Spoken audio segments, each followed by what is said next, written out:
जरा सोचो, कुछ रिसर्चर की एक टीम बर्फ से ढके पहाड़ों में दुनिया की सबसे बड़ी पहेली सुलझाने निकलती है, लेकिन उन्हें अंदाजा तक नहीं था कि यह ब्रह्मांड इतनी रहस्यमयी ताकतों से भरा है जिन्हें इंसान कभी पूरी तरह से समझ ही नहीं पाएगा। समय हर जगह एक जैसा नहीं बहता और यही किसी रहस्य को और गहरा बना देता है। 1959 में रूस के 9 पर्वतारोही एक खतरनाक ट्रिक के लिए निकले, लेकिन अचानक से लापता हो गए। कई दिनों बाद उनकी लाशें बर्फ में मिली। कुछ ने बेहद कम कपड़े पहने हुए थे, जबकि कुछ के शव पर गंभीर चोटों के निशान थे। सरकारी जांच हुई, मगर कोई ठोस वजह सामने नहीं आई। अंत में सिर्फ इतना ही कहा गया कि इनकी मौत प्राकृतिक शक्ति की वजह से हुई। उसी के बाद उस पहाड़ को माउंटेन ऑफ डेथ कहा जाने लगा। कई सालों बाद एक कॉलेज के 5 स्टूडेंट इस रहस्य की तह तक जाने का फैसला करते हैं। उनका मकसद था इस घटना पर एक डॉक्यूमेंट्री बनाना। ग्रुप में 2 डायरेक्टर, 2 एक्सपर्ट क्लाइंबर और 1 साउंड इंजीनियर शामिल थे। वे सरकार के निष्कर्षों से संतुष्ट नहीं थे और दुनिया को असली सच दिखाना चाहते थे।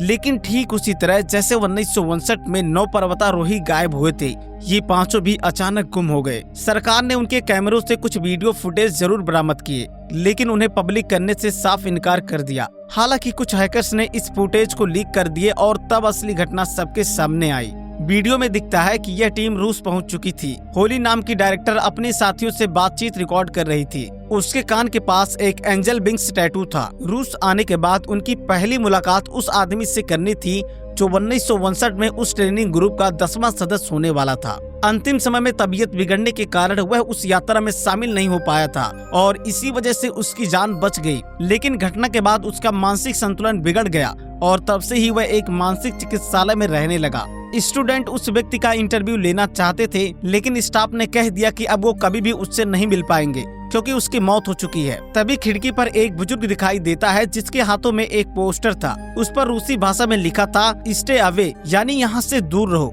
लेकिन टीम में से किसी को रूसी भाषा समझ नहीं आती थी। बाद में एक लोकल बार में उन्हें पता चला कि पहले वाले पर्वतारोही दल ने भी अपनी यात्रा शुरू करने से पहले वही जगह देखी थी। वहीं उनकी मुलाकात एक ट्रक चालक से होती है जो पोस्टर के शब्दों का अर्थ समझाता है। अब यह साफ हो चुका था कि उन्हें किसी अनजान ताकत की चेतावनी दी जा रही थी, यहाँ से दूर रहो। लेकिन टीम उस चेतावनी को हल्के में ले लेती है। ट्रक वाला स्थानीय व्यक्ति उन्हें अपने गाँव ले आता है और बताता है कि अगर सच में फिल्म रिकॉर्ड करनी है तो उसकी आंटी का इंटरव्यू लेना चाहिए, क्योंकि 1959 में जब रेस्क्यू टीम पर्वत पर चढ़ी थी तो उसकी आंटी भी उस टीम का हिस्सा थी। जब स्टूडेंट उससे मिलने आते हैं तो वह हैरान कर देने वाली कहानी सुनाती है। वह कहती है कि उन्होंने वहाँ सिर्फ 9 नहीं बल्कि 11 लाशें देखी थी। उन 2 अतिरिक्त शवों के पास एक अजीब सी मशीन भी थी जो बाकी स्थान से काफी दूर मिली थी। वो उन्हें नीचे लाना चाहते थे, लेकिन सेना ने सख्ती से मना कर दिया और वहीं रोक दिया गया। इस सच्चाई को सुनकर स्टूडेंट भी और ज्यादा उत्साहित हो जाते हैं। अब उन्हें यकीन हो चुका था कि सरकार ने असली रहस्य छुपाया है। अगले दिन वो माउंटेन ऑफ डेथ की ओर निकल पड़ते हैं, जहां अब कोई भी जाने की हिम्मत नहीं करता। लंबा सफर तय करने के बाद रात बिताने के लिए सभी टेंट लगाने लगते हैं। रात में उन्हें चारों तरफ से अजीब अजीब आवाजें आती हैं। सुबह टेंट से बाहर निकलते ही देखते हैं कि बर्फ पर नंगे पांव चलते इंसान जैसे पैरों के निशान बने हुए हैं। जेनसन कहता है कि शायद यह यति यानी हिममानव हो सकता है। माना जाता है कि बर्फीले पहाड़ों पर ये प्राणी अब भी मौजूद हैं, लेकिन शायद ही कभी इंसानों के सामने आते हैं। बाकी लोग उसकी बात मानने को तैयार नहीं होते। थोड़ा आगे बढ़ने पर उन्हें फिर से वही पैरों के निशान नजर आते हैं जो एक वेदर टावर की ओर जा रहे होते हैं। जब वे अंदर जाते हैं तो वे वहाँ इंसानी शरीर का हिस्सा पड़ा मिलता है। सब डर से कांप उठते हैं, पर माउंटेन तक पहुँचने की चाह इतनी गहरी थी कि वे सफर जारी रखते हैं। रास्ते में होली जेनसन से कहती है कि पिछले कई दिनों से उसे एक ही सपना आता है, एक रहस्यमयी दरवाजा। यह सुनकर जेनसन बताता है कि उसे भी इसी तरह के सपने आ रहे हैं। वे सोचते हैं कि शायद यह सब मन का भ्रम है। बातें करते करते दोनों बाकी साथियों से आगे निकल आते हैं और जल्दी माउंटेन ऑफ डेथ के सामने पहुंच जाते हैं। यहाँ उनका कंपास काम करना बंद कर देता है और रेडियो भी सिग्नल पकड़ नहीं रहा था। बहुत कोशिशों के बाद अचानक होली को नजदीक से अजीब रेडियो सिग्नल मिलने लगते हैं। वह स्रोत खोजते हुए उस जगह पहुंचती है जहां बर्फ के नीचे लोहे का एक दरवाजा दबा होता है। होली दरवाजा खोलना चाहती है, लेकिन जेनसन मना करता है। उसका कहना है कि इसे छेड़ना खतरनाक होगा। होली कहती है कि वे इतने दूर आए ही हैं इसी रहस्य को खोलने के लिए। रात होने के कारण वे तय करते हैं कि सूरज निकलते ही दरवाजा खोलेंगे। उनके बाकी साथी भी यहाँ आ मिलते हैं और सब टेंट लगा लेते हैं, लेकिन उस रात फिर अजीब आवाजें गूंजने लगती हैं। अगली सुबह अचानक जोरदार धमाका होता है। बर्फ की बड़ी परतें नीचे गिरती हैं और साउंड इंजीनियर की मौत मौत हो जाती है, जबकि एक और साथी गंभीर रूप से घायल हो जाता है। वे मदद के लिए फ्लेयर गन चलाते हैं, तभी दूर से 2 रूसी सैनिक आते हैं, लेकिन यह मदद करने नहीं बल्कि गोलियां चलाने आते हैं। उन गोलाबारी में उनका घायल साथी मारा जाता है और एक और क्लाइंबर घायल हो जाता है। जख्मी दोस्त को बचाने के लिए वे वहीं लौटते हैं जहां कल रात धातु का दरवाजा मिला था। इस बार वे दरवाजा खोलते हैं और तीनों जल्दी से अंदर घुसकर उसे अंदर से बंद कर देते हैं। अंदर घुसते ही चारों तरफ गहरा अंधेरा था। टटोलते हुए उन्हें एक स्विच मिलता है, जैसे ही वह ऑन करते हैं पूरी जगह रोशनी से भर जाती है। सामने 2 अलग अलग टनल्स नजर आती हैं और वे बाई वाले टनल चुनते हैं। धीरे धीरे आगे बढ़ते हुए अचानक होली जोर से चीख उठती है। उसे एहसास होता है कि जैसे किसी ने उसे छूकर आगे निकल गया हो, लेकिन वहाँ किसी की मौजूदगी के कोई निशान नहीं होते। फिर भी वे साहस जुटाकर आगे बढ़ते हैं और एक रहस्यमयी लैब तक पहुँचते हैं। उस लैब को देखकर साफ लगता है कि कभी यहाँ गुप्त प्रयोग किए जाते थे। चारों तरफ बिखरी फाइलों पर लिखा था किल्ड इन एक्शन। वहीं उन्हें एक वीडियो कैमरा मिलता है जो बिल्कुल उनके ही कैमरे की कॉपी था। जब वे उसकी रिकॉर्डिंग देखते हैं तो उनके होश उड़ जाते हैं, क्योंकि उस कैमरे में वही फुटेज था जो उन्होंने हाल ही में अपने कैमरे में रिकॉर्ड किया था। फाइलों को पढ़ने पर उन्हें अंदाजा लगता है कि यह जगह शायद फिलाडेल्फिया एक्सपेरिमेंट से जुड़ी हुई है। कहा जाता है कि यह वही प्रोजेक्ट था जिसमें रूसी वैज्ञानिक टेलीपोर्टेशन यानी इंसानों को एक जगह से गायब करके दूसरी जगह पहुँचाने की कोशिश कर रहे थे। लैब की दीवारों पर लगे हुक्स पर सूखा खून दिखाई देता है। घायल साथी को वहीं बैठाकर दोनों आगे निकलते हैं ताकि बाहर निकलने का रास्ता मिले।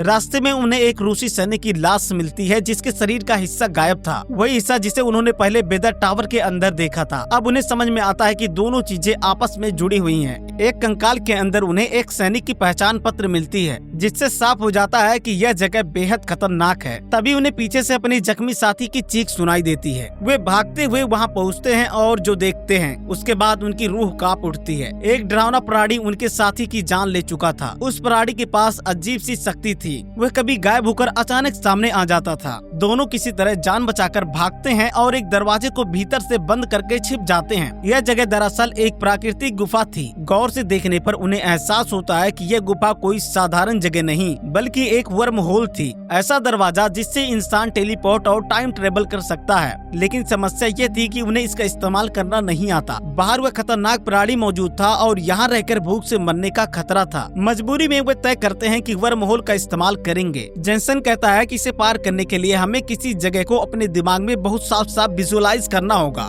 दोनों उस गुफा के प्रवेश द्वार को विजुअलाइज करते हैं और हिम्मत करके वर्म होल में कूद जाते हैं। एक पल के लिए उनकी आंखों के सामने सब कुछ सफेद हो जाता है और जब होश में आते हैं तो खुद को उसी बंकर के बाहर पाते हैं जहां पहुंचने की उन्होंने कल्पना की थी। लेकिन असली झटका तब लगता है, यह अब 1959 का साल था। बिना जाने बुझे दोनों ने टाइम ट्रेवल कर लिया था और सीधा उस दौर में पहुंच गए थे जब पहली बार यह रहस्यमयी घटना घटी थी। जैसे ही दोनों 1959 में पहुंचते हैं, उनके सामने चौंकाने वाला नजारा होता है। बर्फ पर उनकी अपनी ही लाशें पड़ी होती हैं। होली और जेंसन की डेड बॉडीज। वहीं पास में सोवियत सैनिक खड़े थे। अचानक वही महिला नजर आती है जो सालों बाद इनसे गांव में मिली थी और जिसने सच बताया था कि पहाड़ों पर सिर्फ 9 नहीं बल्कि 1100 मिले थे। वही 2 अतिरिक्त लाशें दरअसल होली और जेंसन की थी। उनकी डेड बॉडी के पास उनका कैमरा भी पड़ा था। उस दौर के लोग उस चीज को समझ नहीं पाए थे क्योंकि 1959 में ऐसे कमरे मौजूद ही नहीं थे। उन्हें यह किसी अजीब मशीन जैसी लगी। तभी सैनिक उस महिला को वहाँ से भगा देते हैं और दोनों बॉडीज के साथ कैमरा लेकर अंदर लौट आते हैं। यही वजह थी कि भविष्य में जब होली और जेंसन टनल के उस बंकर में पहुंचे थे तो वहाँ उन्हें अपना कैमरा ही मिला था। सैनिक उनकी लाशों को वैज्ञानिकों के सामने लाते हैं। उस समय यह पूरी जगह प्रयोगशाला की तरह ऑपरेशनल थी।